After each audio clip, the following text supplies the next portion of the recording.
Morning. नमस्कार दोस्तों, स्वागत है आप सभी का आज के मुख्य समाचार में। तो चलिए जानते हैं दिन भर की 25 बड़ी खबरों को फटाफट अंदाज में। पर आगे बढ़ने से पहले वीडियो को लाइक और चैनल को जरूर सब्सक्राइब करें, साथ में लगे नोटिफिकेशन को ऑन करें। चलिए वीडियो स्टार्ट करते हैं।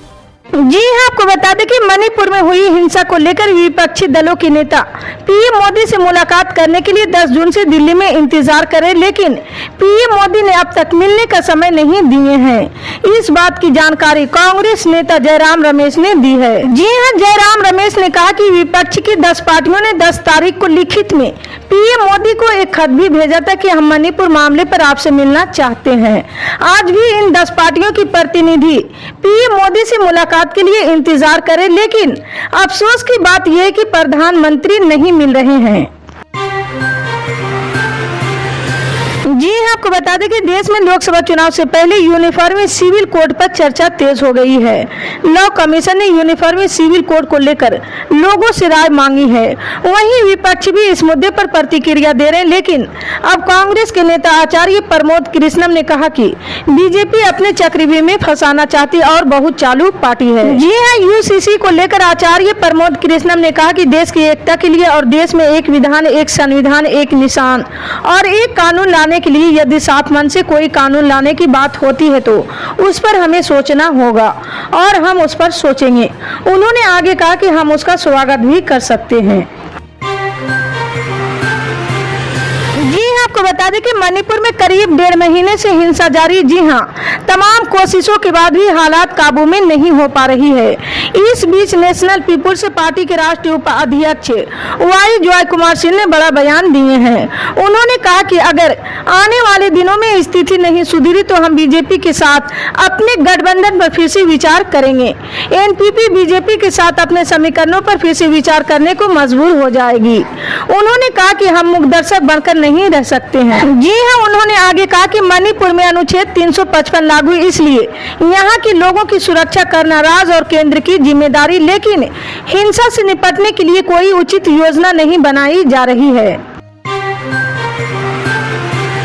जी हां, आपको बता दें कि उत्तर प्रदेश की राज्य सरकार दिव्यांग के लोगों की मदद के लिए दिव्यांग शादी विवाह प्रोत्साहन योजना चलाती। जी हां, इस योजना के तहत राज्य सरकार विकलांग जोड़ों की शादी के लिए आर्थिक मदद मिलती है। अगर दूल्हा अपाहिज है तो शादी के वक्त उसे 15,000 और दुल्हन दिव्यांग है तो ऐसे में 35,000 रुपये की आर्थिक सहायता दी जाती है। इस योजना का लाभ केवल उन्हीं जोड़ों को मिलती जो शारीरिक और मानसिक तौर पर दिव्यांग हैं। जी हां, आपको बता दें कि पश्चिम बंगाल सरकार और राज्य निर्वाचन आयोग ने राज्य में पंचायत चुनाव के दौरान केंद्रीय बलों की तैनाती को लेकर हाई कोर्ट के आदेश के खिलाफ शनिवार को संयुक्त रूप से सुप्रीम कोर्ट का रुख किया है। निर्वाचन आयोग से जुड़े सूत्रों के अनुसार राज्य चुनाव आयोग के वरिष्ठ अधिकारियों और सरकार द्वारा शुक्रवार को राज्य के कानूनी सलाहकारों के साथ बैठक करने के बाद हाई कोर्ट के आदेश को शीर्ष अदालत में चुनौती देने का निर्णय लिया गया है।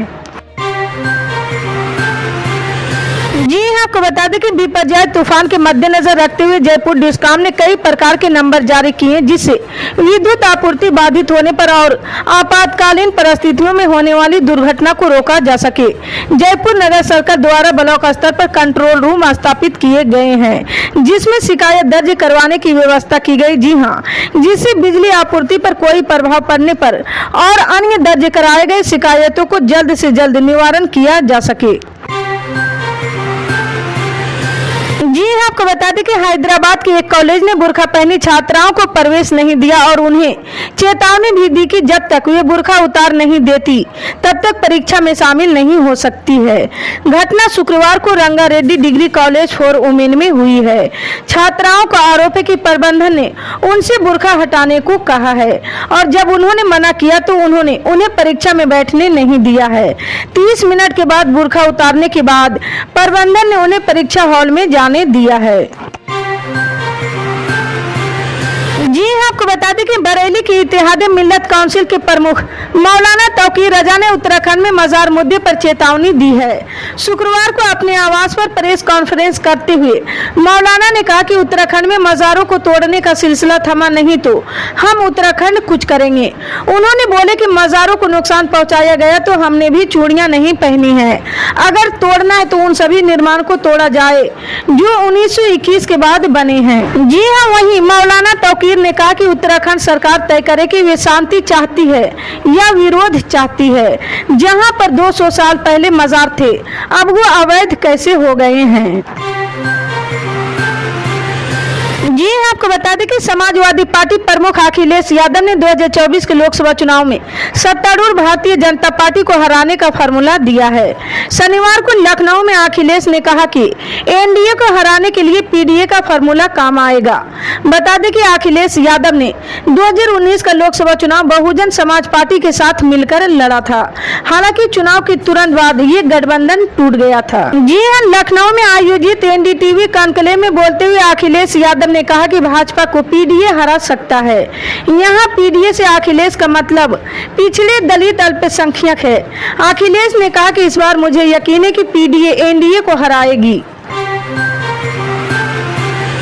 जी हाँ, आपको बताते कि यूपी की कमान संभालने के बाद बिजली व्यवस्था में सुधार जहां योगी आदित्यनाथ सरकार की प्राथमिकताओं में रहा, वहीं इस गर्मी प्रदेश में लड़खड़ाई बिजली सप्लाई ने विपक्ष के हाथों में एक बड़ा मुद्दा दे दिया है। भीषण गर्मी के बीच दिन और रात में बिजली की आवाजाही और लो वोल्टेज की समस्या से लोग परेशान हैं और विपक्ष इस परेशानी को सरकार के खिलाफ नाराजगी में बदलने की कोशिश में जुट गए हैं। ताजा हमला समाजवादी पार्टी के वरिष्ठ नेता शिवपाल सिंह यादव ने बोला है। जी हाँ, शिवपाल ने शनिवार को एक ट्वीट के जरिए सरकार पर हमला बोलते हुए लिखा कि ये बिजली आने वाले समय में सत्ताधारी जनप्रतिनिधियों को उनके क्षेत्रों में सबक सिखाने का काम करेगी। जी हाँ, आपको बता दें कि फरार चल रहे गोरखपुर के 50,000 रुपये की इनामी माफिया विनोद उपाध्याय पर पुलिस और प्रशासन की शिकंजा और कसा गया है। शनिवार को माफिया पर बड़ी कार्रवाई करते हुए बुलडोजर से उसका अवैध कब्जा ढहा दिया गया है और करीब 7,000 वर्ग फीट की बेशकीमती जमीन मुक्त करा ली गई है। जी हाँ, आपको बता दें कि तमिलनाडु बीजेपी के प्रदेश सचिव एस.जी. सूर्या को 15 दिन की न्यायिक हिरासत में भेज दिया गया है। भारी सुरक्षा के बीच सूर्या को पुलिस मदुरै जज के क्वार्टर लेकर आई थी। उन्हें मदुरै के सांसद सुवेन के टेंशन पर उनके हालिया ट्वीट के सिलसिले में कल रात गिरफ्तार किया गया था। जी हाँ, आपको बता दें कि हरियाणा के धर्मनगरी कुरुक्षेत्र में पंडित दीनदयाल उपाध्याय सामूहिक पशुधन बीमा योजना का शुभारंभ किया है। यहाँ पशुधन विकास बोर्ड के चेयरमैन धर्मवीर मिर्जापुर बोले कि किसानों के हितों के मद्देनजर करते हुए इस योजना को तैयार किया गया है, जो कि किसानों के लिए मील का पत्थर साबित होगी। इस योजना के तहत मात्र 100 या 200 रुपये देकर दुधारू और पालतू पशुओं को बीमा किया जाएगा, बाकी प्रीमियम सरकार देगी। जी हाँ, आपको बता दें कि बिहार की राजधानी पटना समेत राज्य के ज्यादातर इलाकों में एक पखवाड़े से भीषण गर्मी की वजह से लोग परेशान हैं। पटना समेत कई जिलों में लोग सुबह में ही दोपहर का एहसास कर रहे। इस बीच पटना जिला प्रशासन ने गर्मी को देखते हुए प्री स्कूल से लेकर 12वीं तक के सभी स्कूलों को 24 जून तक बंद रखने का निर्देश दिए हैं। पटना के जिला अधिकारी चंद्रशेखर सिंह ने आदेश में कहा कि अधिक तापमान और विशेष रूप से दोपहर में पड़ रही भीषण गर्मी की वजह से बच्चों के स्वास्थ्य पर प्रतिकूल प्रभाव की संभावना को देखते हुए स्कूलों को बंद किया गया है। जी हाँ, आपको बता दें कि हरियाणा में बीजेपी जेजेपी के बीच चल रही खींचतान के बीच इंडियन नेशनल लोकदल के सुप्रीमो और पूर्व मुख्यमंत्री ओम प्रकाश चौटाला का भी बयान सामने आया है। उन्होंने कहा कि 2024 से पहले ही बीजेपी जेजेपी का गठबंधन टूट जाएगा। जेजेपी पर निशाना साधते हुए चौटाला ने कहा कि कुछ लोग सत्ता के लालच में पार्टी छोड़कर चले गए थे, रास्ता भटक गए थे, अब वो पछता रहे हैं और वापस भी आना चाहते हैं। जी हाँ, पूर्व मुख्यमंत्री ओम प्रकाश चौटाला ने बीजेपी जेजेपी गठबंधन की सरकार पर निशाना साधते हुए कहा कि प्रदेश में सरकार कहां है, अधिकारी ही जनता पर राज कर रही हैं। इसी तरह की पल पल की अपडेट जानने के लिए जुड़े रहे हमारे न्यूज इंडिया के साथ। मिलते हैं अगली बड़ी खबर में, तब तक के लिए जय हिंद।